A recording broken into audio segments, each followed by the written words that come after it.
Bonsoir à tous, bienvenue à la une de ce journal. Insécurité au quartier derrière l'école normale supérieure de Libreville. Les jeunes s'organisent pour stopper le phénomène qui perturbe la tranquillité des habitants. Début demain de la célébration de la semaine de mathématiques, la rédaction met un accent particulier sur l'implication des femmes à la pratique de cette science au Gabon. Et puis à l'étranger, plus de 1300 Ivoiriens candidats au rapatriement, une volonté qui fait suite aux propos racistes du président tunisien Kais Saied, occasionnant de violences dans le pays. Vous le verrez dans ce journal. Société en ouverture, victime de braquages à répétition, vandalisme, les habitants du quartier derrière l'ENES dans le premier arrondissement de la commune de Libreville se mobilisent pour faire face à ce phénomène qui perturbe la tranquillité des habitants. Plus de précisions dans ce reportage de Jessica Andjoa. Des actions de plus en plus courantes, vols, braquages, cambriolages. Le quartier derrière l'école normale de Libreville fait face à une insécurité grandissante. Au fil du temps, on serait tenté de dire que le phénomène prend de l'ascendance. Ici, ce sont plusieurs propositions de solutions en vue de freiner le phénomène. L'auteur de cette insécurité-là soit d'abord sensibilisé, non seulement par les plus grandes autorités, mais par les autochtones aussi, bien sûr, du quartier. La sensibilisation est très importante. Et les forces de l'ordre doivent aussi veiller à ce que l'insécurité soit bien sûr stabilisée dans le dit quartier. Et trouver aussi un peu des occupations à ces jeunes-là qui sont auteurs de cette insécurité. Parce que lorsque les jeunes sont totalement libres, c'est-à-dire s'ils ne sont pas occupés, alors ils sont avoués bien sûr à l'insécurité. Au sortir des échanges, des réactions telles que le chômage apparaît comme principale raison des actes de vandalisme. Il y a l'insécurité derrière l'école normale. Le phénomène originel ou bien les phénomènes qui créent cette oisiveté sont nombreux. Le plus essentiel, c'est d'abord le chômage. Lorsqu'il y a le chômage, tout rentre en ligne de compte. Notamment, il y en a qui se lancent dans la drogue, il y en a qui rentrent dans le braquage.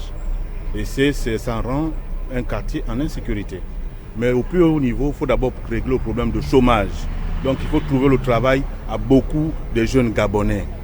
Comment comprendre que le taxi, c'est maintenant, même moi en tant que national, je ne peux pas être au volant d'un taxi. Il faut faire tout un tralala. Alors il faut tout revisiter la politique. Notre politique n'est pas bonne. Il faut revisiter la politique de résolution du problème de l'emploi. Il faudrait déjà savoir pourquoi ils le font. Si c'est parce qu'ils n'ont pas du boulot, parce qu'aujourd'hui, il y a un gros souci. Beaucoup d'entre nous n'arrivent pas à trouver du boulot. Parfois, ils sont même diplômés, mais n'arrivent pas à trouver du boulot pour pouvoir subvenir à leurs besoins. Pour les habitants du quartier, l'insécurité devrait être une affaire de tous. La prise de conscience face au danger est une réalité pour rétablir la sécurité à derrière l'école normale et d'autres localités du Gabon. Célébration demain de la Journée internationale de la femme. En avant-première, nous vous proposons l'histoire de l'instauration de cette journée de 1977 à nos jours par les Nations Unies. Chimène Indon pour les détails. Connue pendant des décennies comme la Journée internationale de la femme ou des droits des femmes, la date du 8 mars est maintenant désignée par plusieurs organisations sous l'appellation Journée internationale des droits des femmes. Loin de constituer un événement commercial dénaturé, la Journée mondiale des droits des femmes est une date charnière du calendrier féministe dont l'objectif est de dénoncer les discriminations, les inégalités et les violences vécues par les femmes. Il s'agit d'un moment propice à la réflexion et à la recherche de solutions visant à améliorer la condition de chacune des femmes tout en soulignant le chemin parcouru. Historiquement, cette journée spéciale puise ses racines dans diverses manifestations de femmes, dont les luttes ouvrières pour le suffrage universel féminin en Amérique du Nord et en Europe au début du XXe siècle. À cette époque, le monde industrialisé connaît de grands changements, notamment sur les plans de la croissance démographique et des idéologies radicales.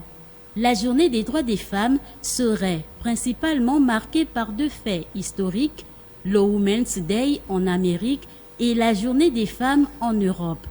À la suite de la résolution de Copenhague, la Journée internationale de la femme est célébrée pour la première fois le 19 mars 1911 en Allemagne, en Autriche, au Danemark et en Suisse où plus d'1 million de femmes et d'hommes participent à des rassemblements. Pour l'année 2023, l'ONU Femmes a défini le thème pour un monde digital inclusif, innovation et technologie pour l'égalité des sexes.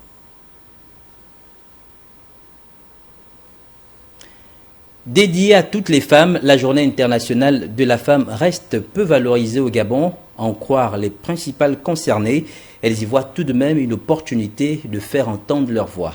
Estelle Amban nous en dit plus. Plus que quelques heures et les femmes seront à l'honneur dans le cadre de la journée qui leur est dédiée, la Journée internationale de la femme. Mais pour plusieurs, le 8 mars reste une journée comme toute autre. On entend seulement que le 8 mars, mais on ne voit rien, en tout cas, il y a rien ne se passe, quoi. Si ce n'est qu'à la télé où tu entends même en passant que il y a eu le 8 mars, mais c'est un club restreint. Mais je ne pense pas que c'est ouvert à tout le monde. En fait, on ne ressent pas la fête de la femme ici à Libreville, au Gabon en général. On ne célèbre pas ça réellement. On aime fêter ça ici en indifféré, je ne sais pas pourquoi. Et pourtant, c'est une journée mondiale. D'autres y voient une opportunité offerte à la femme de briser le silence sur les mots qui représentent un frein pour son épanouissement. Et c'est la femme d'abord qui doit valoriser cette journée. Et que la femme doit se lever, que ce soit les temps, elle doit se lever pour vraiment profiter de cette journée à dénoncer beaucoup de choses que les femmes subissent et essayer aussi de créer des choses qui peuvent apporter au niveau de la femme, son épanouissement, faire des ateliers.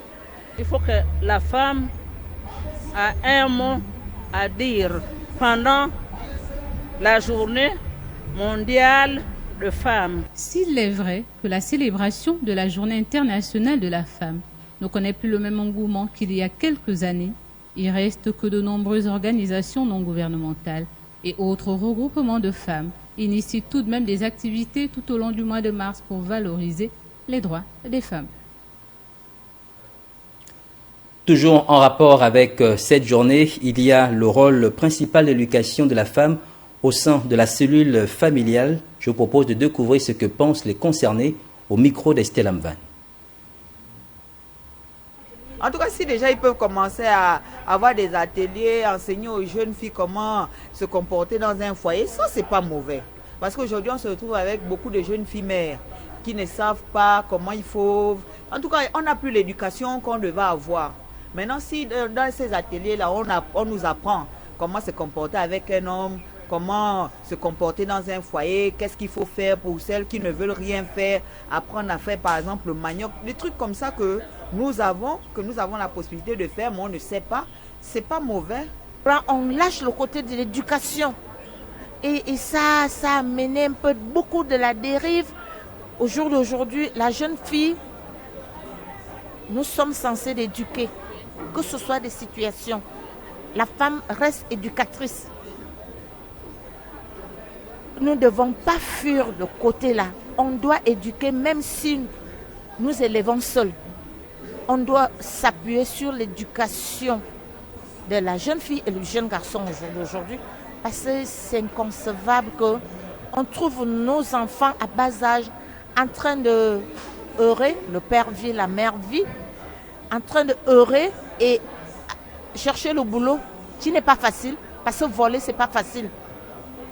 Donc, ils s'exposent à ça et les papas, les mamans surtout, ont tendance à couvrir, à se donner des raisons. On doit sortir de cette logique. Elle ne nous aide pas. Autre célébration, celle de la semaine de mathématiques qui a commencé aujourd'hui pour s'achever le 15 mars prochain. Pour la circonstance, la rédaction s'est interrogée sur la faible implication des femmes à cette science au détriment des hommes. Chimène Nidon pour les détails. La semaine des mathématiques montre à tous les élèves des écoles, collèges et lycées, ainsi qu'à leurs parents, une image actuelle, vivante et attractive des mathématiques. La présente édition se célèbre sur le thème « Mathématiques à la carte ». Pour Claude Akumndong, enseignante de mathématiques au CS Nelson Mandela, cette semaine mérite une célébration. C'est une journée qui mérite d'être célébrée comme les autres journées dans les autres matières.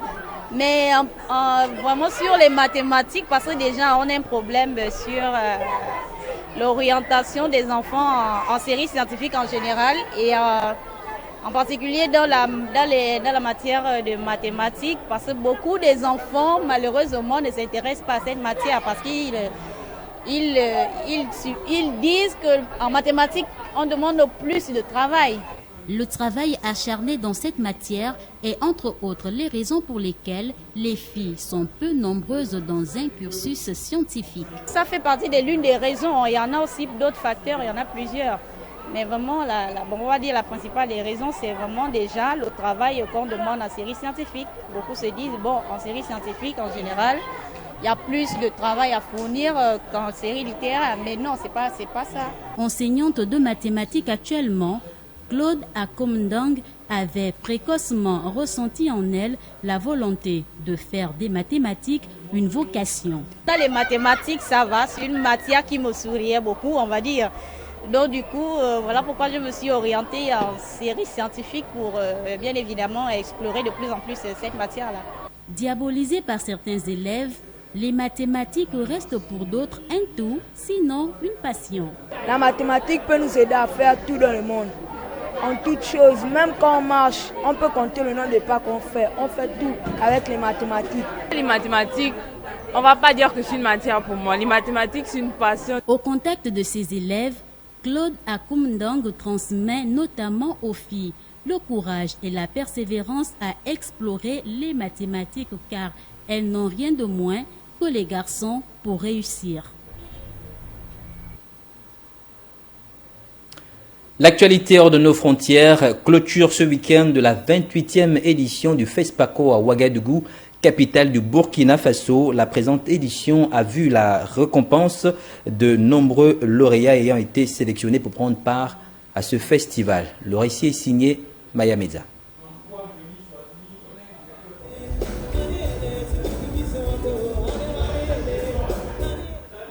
C'est au total 1200 films qui ont été visionnés, dont 177 films sélectionnés répartis en 12 sections. Les talons d'or de Wenanga de cette édition retour du FESPACO a été remporté par le Tunisien Youssouf Chibi avec son film Ashkal, absent à la cérémonie de remise du trophée. Celui d'argent à la réalisatrice burkinabé Apolline Traoré avec son film Sira et le bronze à Angela Wame du Kenya avec son film Shimoni. Les trois étalons. Le film de Sira, il a plus la thématique, mais il y a aussi du cinéma. Le film de Shimoni aussi.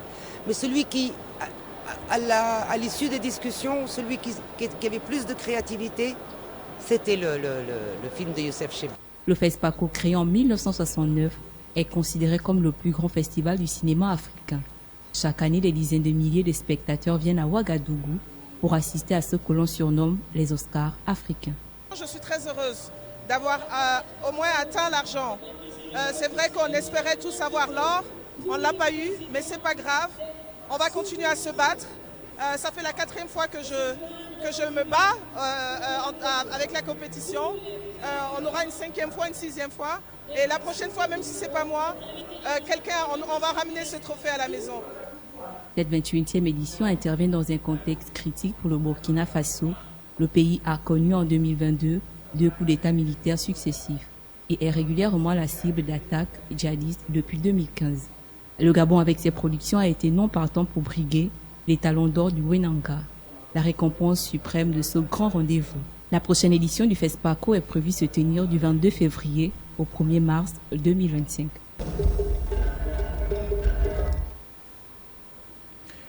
Toujours en rapport avec le FESPACO, une grande messe culturelle cinématographique qui a connu un retentissement comme on pouvait l'espérer. Après 2 années d'interruption pour cause de Covid-19, Le 7e art a renoué avec son public africain. Notre correspondant Moussa Ramdé a couvert cette actualité pour nous.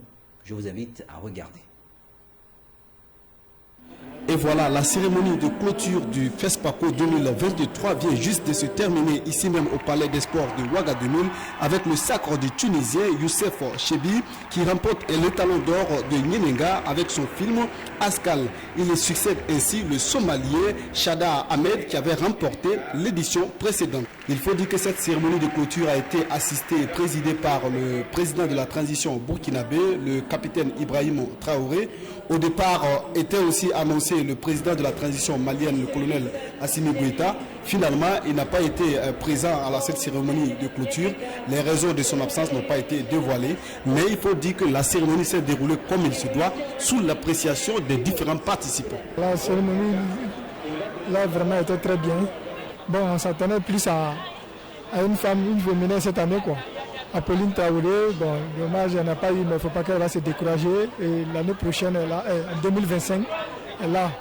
Donc vraiment, on n'a pas découragé. La fête était très bien. Devant tous ces superbes films qu'on a pu voir, on n'a malheureusement pas pu tous les voir et on a envie que beaucoup plus aient des récompenses. Mais malheureusement, il n'y a pas tous nos films chéris qui en ont eu. Mais j'ai quand même été très satisfait. Les films qui ont eu des récompenses, je les avais beaucoup aimés en les voyant. Au cours de cette cérémonie, il faut noter que beaucoup de prix spéciaux ont été également distingués, notamment le film Mamiwata de Ferry Obezi du Nigeria remporte la catégorie de meilleure image. On a aussi meilleur son qui est remporté par Askam de Youssef Chebi de la Tunisie également qui a remporté les talons d'or. Donc il faut dire qu'on note beaucoup de prix spéciaux qui ont été distingués depuis hier même d'ailleurs avec le prix du Conseil de l'entente qui est remporté par Apolline Traoré, la réalisatrice burkinabé. On peut aussi noter que le Burkina Faso s'en sort bien dans cette 28e édition du FESPACO, puisque à travers sa réalisatrice Apolline Traoré, elle remporte l'étalon d'argent avec son film Sira. Sira d'ailleurs qui était beaucoup attendu, puisque beaucoup de Burkinabés pensaient que c'est ce film-là qui allait être, qui allait remporter le trophée de l'étalon d'or. Que cela ne tienne, Ouagadougou a bien vivré au rythme du FESPACO 2023 et le comité d'organisation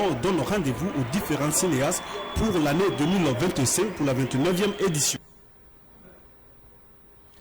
Fin ce week-end de la tournée en Afrique du président français Emmanuel Macron dans le cadre de nouvelles orientations de la politique française en Afrique. Quel bilan de son séjour en terre africaine? Sidela Niman pour le récit. Le Gabon était la première étape du séjour d'Emmanuel Macron en Afrique centrale. Une visite placée sous le signe de la défense de l'environnement, la préservation de la forêt tropicale et sa biodiversité, avec le One Forest Summit qui se réunissait pour la première fois à Libreville. L'opposition gabonaise avait accusé le président français d'adouber le président Ali Bongo Ondimba en effectuant cette visite à Libreville en pleine année électorale au Gabon. Face à ces accusations, le président français assure que son pays est un interlocuteur neutre. Cet âge de la France-Afrique est bien révolu. Mais j'ai parfois le sentiment que les mentalités n'évoluent pas au même rythme que nous. Quand je lis, j'entends, je vois qu'on prête encore à la France des intentions qu'elle n'a pas, qu'elle n'a plus. C'est pourquoi je préfère être très clair et explicite en vous retrouvant aujourd'hui. Au Gabon comme ailleurs, la France est un interlocuteur neutre qui parle à tout le monde et dont le rôle n'est pas d'interférer dans des échéances de politique intérieure. Après le Gabon, Emmanuel Macron s'est rendu en Angola, où il a pris part au Forum économique de Luanda et a signé par la même occasion un accord agricole avec le pays. Le partenariat franco-angolais vise à constituer des filières intégrées de la production à la transformation agroalimentaire dans un pays fortement importateur en matière alimentaire. Nous allons pouvoir acter d'une nouvelle étape en matière de production agricole. Je le disais, un nombre inédit d'entreprises dans tous les domaines, du café en passant par le manioc, le soja, le coton, la viande, le lait, la pisciculture, étaient là en matière de transformation aussi et de distribution alimentaire. Et au fond, nous appliquons ici la stratégie de souveraineté alimentaire à laquelle nous croyons pour le continent africain. À Brazzaville, au Congo, Emmanuel Macron a fait une brève escale pour rencontrer son homologue Denis Sassou Nguesso, avec qui ils ont parlé de mémoire et de culture. Le président français a également évoqué le cas de la crise en Libye.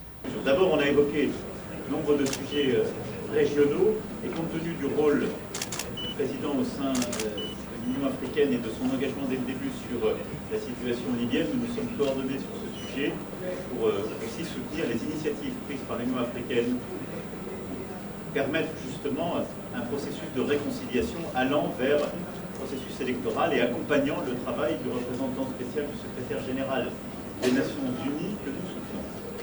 La Libye figurait à l'agenda du 36e sommet de l'Union africaine qui a eu lieu le mois dernier. Le pays est plongé depuis plus de 10 ans dans une crise majeure. Une conférence de réconciliation nationale sous l'égide du président congolais Denis Sassou Nguesso à la tête du comité de haut niveau sur la crise libyenne avait été décidée en conclusion du sommet. La dernière étape de cette tournée africaine était de loin la plus mouvementée. En République démocratique du Congo, le président français a été accueilli à coups de manifestations. Le pays entier souhaitait que la France sanctionne le Rwanda qui est accusé de soutenir le M23, groupe armé qui sévit dans l'est de la RDC depuis des années. Et la France a constamment condamné le M23 et tous ceux qui le soutiennent. Et je suis ici pour que chacun prenne ses responsabilités, y compris le Rwanda. Maintenant, la question est de savoir est-ce que le Rwanda peut se passer de ce pillage systématique de la République démocratique du Congo qui date maintenant d'une vingtaine d'années. Et si c'est le cas, ça se vérifiera à travers ce processus. Et si ce n'est pas le cas, c'est là que je vérifierai les propos et les engagements du président Macron par rapport aux sanctions à prendre contre le Rwanda, et ça il faut le préciser. S'en est suivi un débat houleux entre les deux présidents sur la souveraineté des pays africains. C'est le 18e déplacement d'Emmanuel Macron en Afrique depuis le début de son quinquennat en 2017, où l'influence et la présence française sont de plus en plus remises en question. Retour sur les temps forts qui ont marqué les différentes étapes du président Emmanuel Macron lors de sa tournée dans certains pays africains, notamment à Kinshasa, lors de son échange avec le président Félix Tshisekedi. Roland Djakou revient sur ce fait d'actualité. De Libreville à Luanda, en passant par Brazzaville et Kinshasa, Emmanuel Macron a rencontré ses homologues pendant son périple éclair de 4 jours en Afrique centrale. Faire face aux journalistes pour répondre à des questions d'actualité était également inscrit dans l'agenda du président français. Au Palais de la Nation de Kinshasa, la situation au Nord Kivu n'a pas été ignorée, mais aussi et surtout les élections à venir dans le pays. La deuxième question est pour Monsieur le Président Macron. Vous êtes aujourd'hui à Kinshasa dans un pays qui se prépare à une échéance électorale importante à la fin de l'année. Craignez-vous, comme un de vos ministres des Affaires étrangères a pu le formuler dans le passé, qu'il y ait de nouveaux compromis à l'africaine? Face à cette question, le président congolais a tenu à réagir. Voyez-vous, madame, c'est justement ça qui doit changer dans nos rapports avec la France en particulier, mais l'Europe en général, l'Occident. Votre façon de voir les choses lorsqu'elles se passent en Afrique.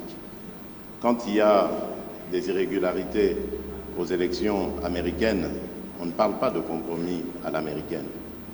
Lorsqu'en France, il y a plusieurs années maintenant, lors des années Chirac, il y a eu un scandale sur des électeurs décédés qu'on a fait voter, on ne parlait pas de compromis à la française. Voilà ce que je voulais apporter comme précision pour dire, ça aussi, ça doit changer dans la manière de coopérer avec la France et l'Europe. Regardez-nous autrement, en nous respectant, en nous considérant comme de vrais partenaires. Gêné, le président français a tenté de justifier la question de la journaliste, tout en rappelant la nécessité d'avoir une presse indépendante. Il ne faut pas être choqué que la presse, quand elle a écho, quand elle entend des oppositions qui disent qu'il y a des problèmes, vous pose la question. Ce serait un double standard si elle disait on est en Afrique, donc on ne pose même pas la question, ce n'est pas un sujet. Non, elle pose la question, mais elle le fait aussi chez nous. Chez nous. Et il se trouve que chez nous, quand il y a des malversations politiques, je ne voudrais pas que des malentendus s'installent, y compris quand on fait référence au président Chirac, il y a des procès qui sont faits. Et les gens sont condamnés. Parce qu'il y a une justice indépendante. Donc il y a une presse indépendante et une justice indépendante. Ça crée une démocratie qui est parfois vibrante. Alors je ne dis pas que c'est... on se fait attaquer, mais c'est très bien. L'échange par la suite entre Tshisekedi et Macron, qui a par ailleurs qualifié cela de ping-pong, continue d'alimenter les conversations et laisse entrevoir une prise de conscience de certains dirigeants africains qui imposent le respect et refusent du regard paternaliste des Français. Pour Macron, il ne faut pas tout confondre. Parce que le président a parlé de la France en répondant à la question. Quand un ou une journaliste française pose une question, ça n'est pas le gouvernement de la France. Et c'est bien comme ça. Mais il ne faut pas tout confondre. Non, parce que non, mais c'est pas une position de la France. Je faisais allusion. Parce qu'il n'y a pas de, il y en a eu. Je faisais allusion au propos de Le Drian. Lui, il est officiel français. Oui, mais le compromis à l'africaine, c'est Le Drian, c'est pas la journaliste. C'est exact, mais ce compromis. Mais cette formule, président, on sait d'où elle est sortie et on sait le contexte électoral. Non, mais on sait le contexte électoral. Et il n'y avait pas de caractère de mépris dans la formule de Jean-Yves Le Drian. À Nairobi, d'ailleurs, grâce à toi, on a pu s'expliquer avec lui. Au regard de ce qui s'est déroulé dans cette salle historique de Kinshasa, on serait tenté de dire que la France-Afrique est bien en train de reculer, et non pas parce que Macron l'a dit lors de son discours quelques jours avant son arrivée en terre africaine, mais surtout par la volonté de ceux et celles qui véritablement veulent tourner la page.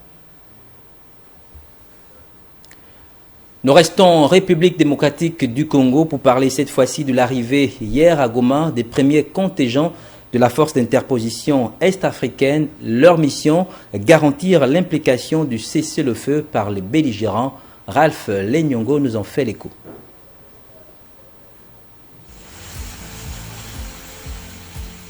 Sur le tarmac de l'aéroport international de Goma, descendent des militaires burundais. Ils ont pour mission d'endiguer l'avancée de la rébellion du M23 et d'émettre la centaine de groupes armés qui sévit dans la partie orientale du pays. Leur base est un ancien camp milicien démobilisé et évacué récemment. Le général Kaputa a rappelé à la troupe son objectif principal.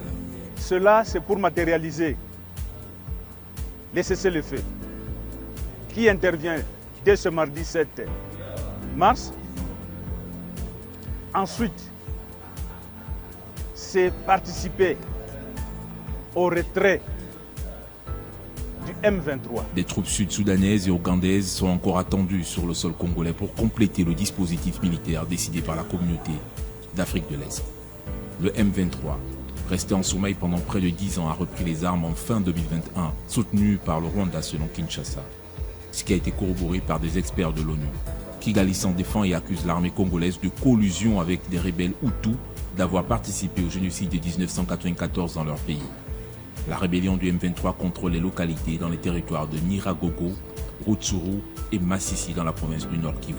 Elle a conclu un nouvel accord avec le président angolais, médiateur désigné par l'Union africaine pour une cessation des hostilités dès mardi. Samedi, au cours de sa visite en République démocratique du Congo, le président français Emmanuel Macron a également déclaré qu'un cessez-le-feu devait avoir lieu mardi et a laissé entendre qu'en cas de non-respect des engagements, des sanctions pourraient être prises, y compris contre le Rwanda.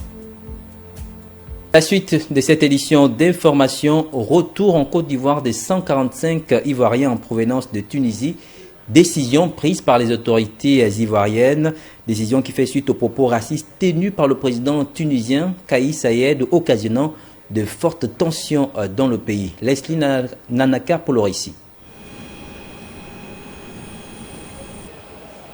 Hommes, femmes et enfants confondus, ils étaient au total 145 Ivoiriens à atterrir à l'aéroport d'Abidjan ce week-end dans le cadre du rapatriement des ressortissants ivoiriens en Tunisie. Pour échapper aux agressions et à l'hostilité dont sont victimes un grand nombre de ressortissants d'Afrique subsaharienne dans ce pays. À leur descente d'avion, ils ont chaleureusement été accueillis par la ministre ivoirienne des Affaires étrangères. 145 personnes, dont 45 femmes. Et nous avons quelques enfants, je crois 5 enfants. Et donc nous sommes très heureux, très heureux qu'ils soient revenus chez eux. Vraiment, c'est la joie. Ils sont nombreux à vouloir regagner leur terre natale après le discours prononcé par le président tunisien Kais Saied contre les migrants subsahariens en situation irrégulière. D'après la ministre des Affaires étrangères, 1300 personnes se seraient volontairement inscrites pour leur rapatriement en Côte d'Ivoire. Aujourd'hui, il y a 145 personnes qui sont arrivées. Mais ce sont au total 1300 personnes qui se sont inscrites volontairement pour un rapatriement ici en Côte d'Ivoire. Suite aux nombreuses violences auxquelles ont été confrontés les subsahariens en Tunisie ces derniers temps, Le ministre des Affaires étrangères de Tunisie a mis en place des mesures afin de régulariser la situation des étudiants et migrants subsahariens en situation irrégulière. De la délivrance des cartes de séjour en passant par la prolongation des attestations de résidence de 3 à 6 mois. En sport, la Ligue de l'Estuaire de judo a organisé un tournoi provincial de mini-judo ce week-end. Les enjeux et les objectifs de ce tournoi dans ce reportage d'Herman Malaga Moussavou.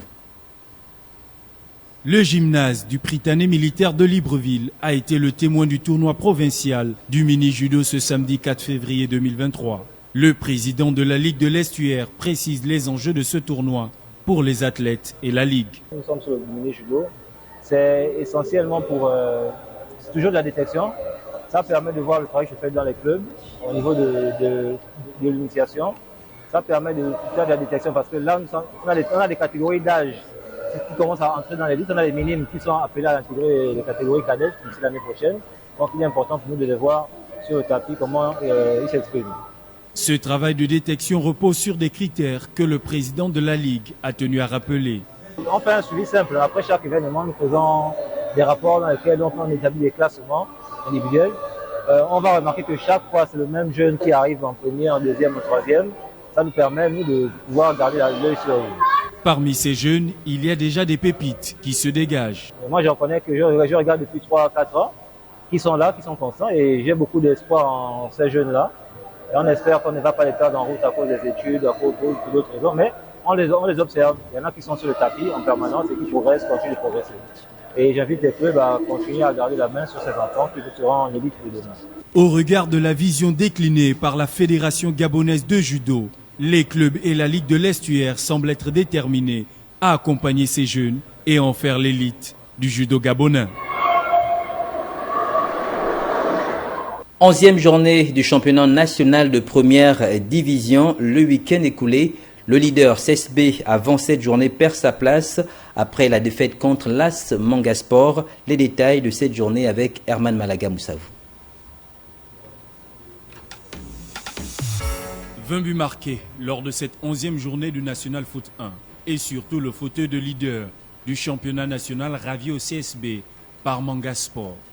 Les miniers sont allés s'imposer sur le score de 2-0 sur les installations du leader avant cette confrontation, annoncée comme le derby de cette 11e journée du championnat, infligeant ainsi au CSBNG sa 3e défaite de la saison. Le CSB aurait pu prendre l'avantage dans cette rencontre, n'eût été la maladresse de Van Obam qui a raté un penalty à la 46e minute de jeu. Le score à la pause était de 0 but partout. À la reprise, Samson Bigui va ouvrir le score à la 58e minute de jeu pour Mangasport. Il va être imité 3 minutes plus tard par son coéquipier Beni Kabinambela à la 61e minute de jeu. Le score ne bougera plus jusqu'à la fin du temps réglementaire. À l'issue de cette journée, AS Mangasport est leader avec 21 points, suivi du Stade Mondji et CF Mounana 20 points. Le club de Vautour ayant perdu 4-0 pointe à la 8e place, pendant que le Zosport, qui a perdu une fois de plus 6-2 face au CF Mounana, pointe toujours à la dernière place avec 6 points.